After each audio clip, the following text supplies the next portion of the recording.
কৃষ্ণনগরে দলীয় সভায় ব্যঙ্গ প্রসঙ্গ, ব্যঙ্গ বিতর্কে স্পোর্টিং স্পিরিট নিয়ে প্রশ্ন শ্রীরামপুরের সাংসদের। সেটাও তো দেখতে হবে না, প্রতিবাদের ভাষা।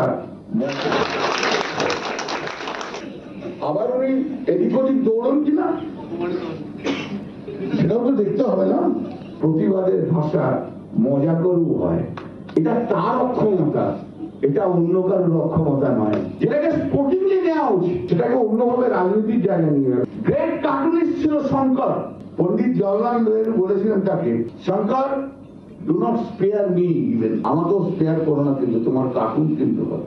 মিমিক্রি করার আর্ট প্রথম যার কাছ থেকে আমরা শিখলাম তার নাম কি? সে কে? ভারতবর্ষের প্রধানমন্ত্রী নরেন্দ্র মনোহর মোদী। ভারতবর্ষের লোকসভায় দাঁড়িয়ে মিমিক্রি তো আমরা দেখলাম কার কাছ থেকে? অর্থমন্ত্রী নির্মলা সীতারামনের কাছ থেকে। তো আমরা তো তখন স্পোর্টিংলি নিয়েছি।